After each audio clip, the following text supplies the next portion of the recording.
Good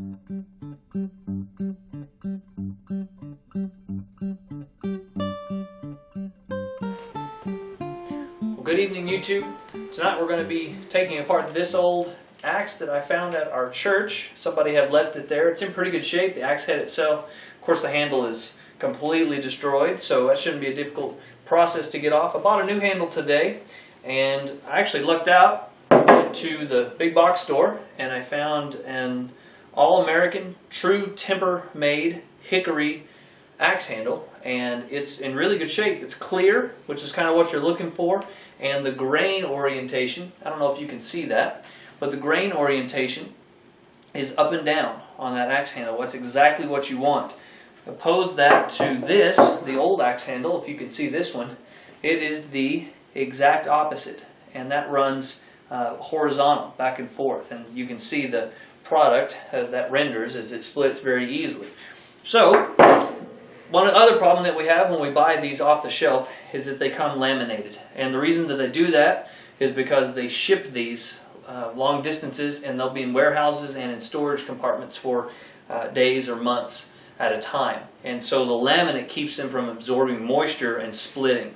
Unfortunately, the laminate is horrible for when we actually get the tool out and ready to use. So the first step we're going to do is removing this laminate, and then we'll put our friend the boiled linseed oil on it to preserve the wood when we're done with that. You can do this several ways.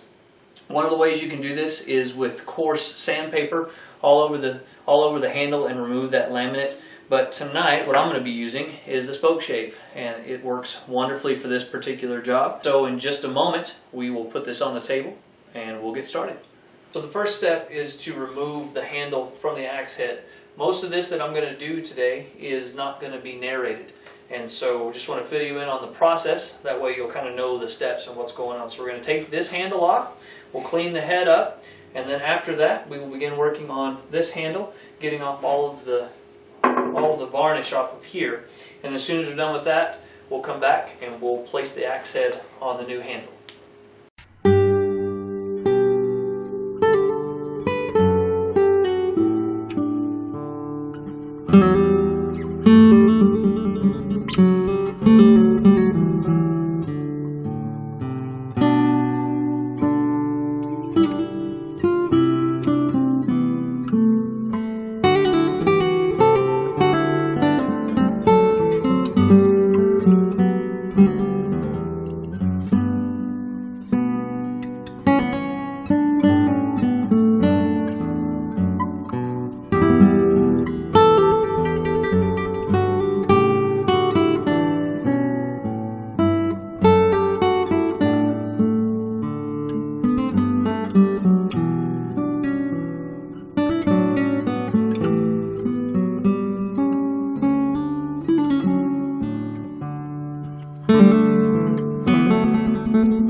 Having a really hard time getting the old wood handle out of the axe head, and part of the reason is there's just a whole bunch of metal in there. There's 3 screws and 2 step wedges, so I'm having a difficult time.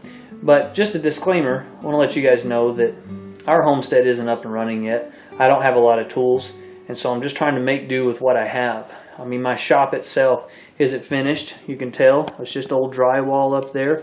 It's pretty small. There's a door, and then washer and dryer over there, and then that's the end. Then there's a freezer. I haven't got a chance to really get my shop up and running the way I want it to. So my resources are limited, and I had just a hard time getting this out of there. So what do? Well, you improvise. So I had this little guy floating around, and so I just used him to get in there and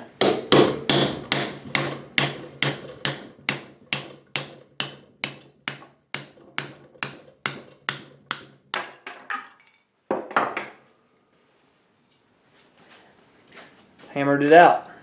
Is it pretty? Is it the right tool? Probably not. But it gets the job done, and I had it laying around, and I didn't have to go buy anything new. So, lesson, just use what you have.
want to say I'm extremely pleased with the way the handle is. It's in great shape. There's almost no defects in it whatsoever.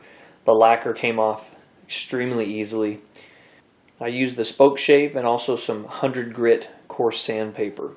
I left varnish on the bottom of the handle because I'm going to be using that later to seat the axe head, and I want a little bit extra protection on there. Also, if I was going to criticize this handle at all, I would criticize the cut made on the end.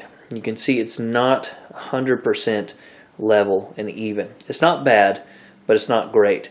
I'm going to work on this a little bit more. You can see we have a little bit of varnish here on the top to get done and get off. We're going to cut this off probably, so we don't need to take the varnish off of that, but you can see I've got a little bit of work left, so I'm going to get that done, and then we'll go to the next step. It's actually time for my favorite part of this whole process, and surprisingly, that's not seating the axe head on the handle. My favorite part, for some reason, is oiling the handle. Now, I'm not going to oil all of it right now, but I am going to oil the end.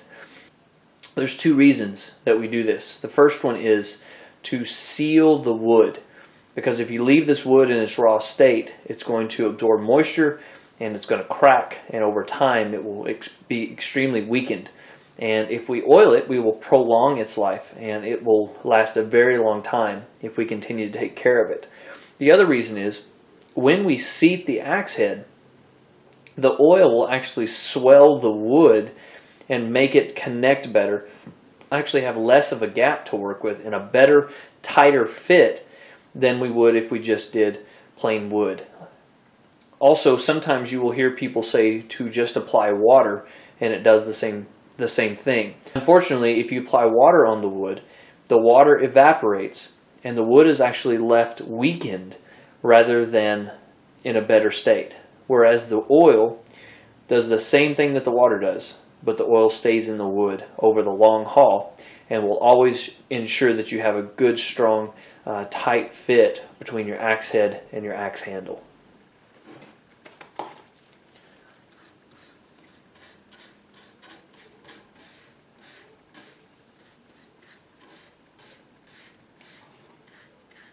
Now that I've got the axe handle coated, at least the end part of this, I'm going to let it sit and soak up that oil, and then I'll apply another coat to it.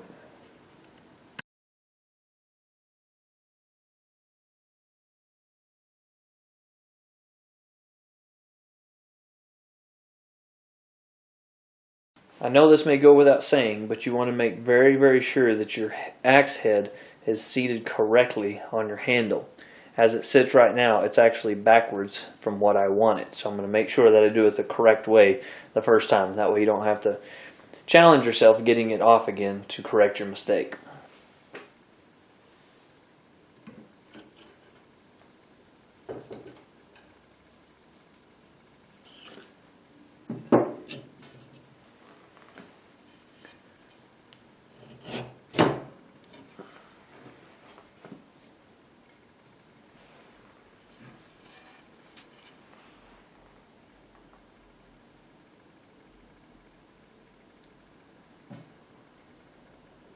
Now that you've got your axe head loosely fitted on the axe handle, instead of trying to beat down on your steel, and you might damage the top part of it, we left the varnish, if you remember, on the end of this handle. And we did it for this reason, because if you'll take a hammer, and this requires a little coordination and maybe a little practice, but what you want to do is you actually want to hit the end of this part of the axe.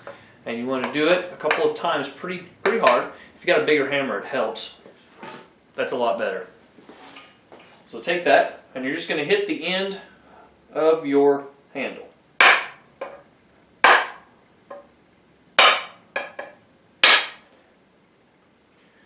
And you can do this lots of different ways, but what I do is I bring the handle up, and at the same time I hit down with my hammer. So as I bring up, I hit down. I bring up, I hit down. You want good square hits, and what that'll do is it's forcing the axe head to seat on that wood, if you can see that. And it actually did a very good job. This is the beginning of a very nice seat, and what we'll do when we're done is we'll come in here and we'll cut all of this excess off so it'll look flush and both sides have that. Well, the handle's been cut now, and so we're going to measure out our wedge. It's pretty easy. You want the wedge to fill the whole space of the axe head if it can. And since this is a full-size axe, it fits in there quite nicely. And so I don't have to do any work to it. But real quick, I'll tell you, if you do have a smaller axe head or a bigger wedge that actually spans the gap, you want to take a marker and you want to mark the ends so you can cut it. And then when you cut it, you actually want to cut at another wedge angle. So you have a wedge this way already. And what you want to do when you cut, if you have to cut your wedge, you want to cut up towards the top, kind of like that.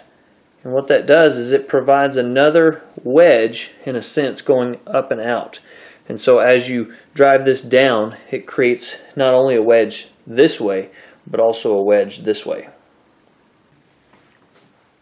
Because our wedge fits perfectly, not quite perfectly actually, it's a little small. It could be just a touch bigger to fit in there, but it'll work just fine. What we're going to do first is we're going to oil our wedge with the boiled linseed oil. And that's going to allow a little bit of lubrication, and again, that swelling effect that we're looking for. We're actually getting quite close to the end of the process. I've got a couple of coats of oil on this wedge, and we're going to begin driving this in. I just push that in as far as I can with my hands. And I've actually got the axe resting on a good piece of timber down here on the bottom. And so it's protected. And I'm going to use the table as a guide to hold it up. And I'm just going to hammer this down. Now, one thing that you want to remember, when you're hammering, you don't want to put your hammer directly on this wedge. Because what that's going to do is it's going to cause the wedge to split. So what you want to do is you want to take a piece of lumber, 2x4, anything you got laying around. Don't put it long ways like this. You actually want it along the grain and the long side of the wood. That's going to deliver the most amount of force into that wedge. And you want to push this wedge down as far as you can. This is a looser fitting handle than I expected, so it's probably going to seat the whole way, but we'll find out.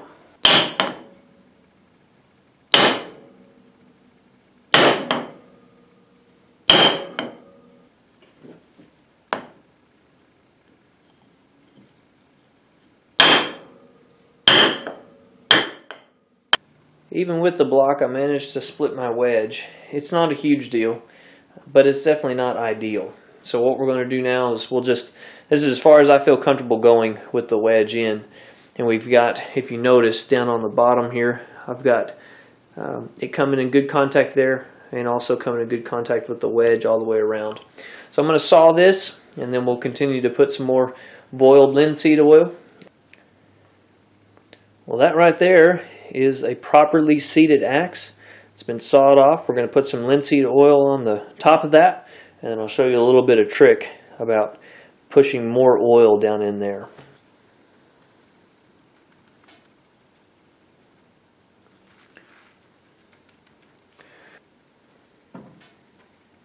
So the trick is you can take a little bit of duct tape, and you can actually run the duct tape around here with it sticking up and make an oval. And you can pour oil inside of that and let it sit overnight, and it'll soak up as much as it possibly can without you having to continually reapply it.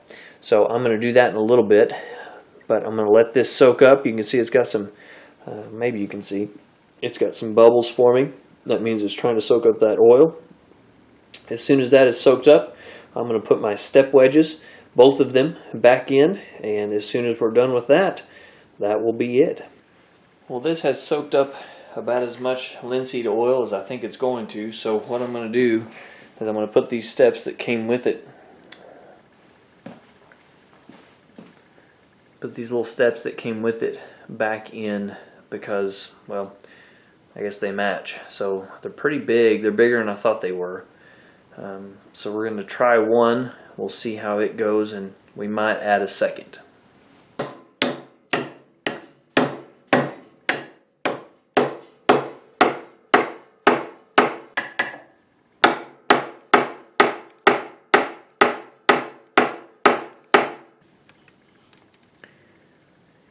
In hindsight, I wish I would not have put the second step wedge in, because this had cracked in the middle right here. The second wedge actually pushed the wooden wedge down further. Does this hurt it? I actually think it makes it a little bit stronger, but it doesn't look good. There's some holes in there, and I just don't like the final product, and I'm a little disappointed in it, to be honest with you. Still good axe. It's still going to work fine. And if worse comes to worse, I can replace this at some point in the future. But I guess it's okay. But I am a little disappointed with that final turnout. The last thing I'm going to do is I'm just going to continue to apply linseed oil to the top and allow that to soak in and really penetrate the wood.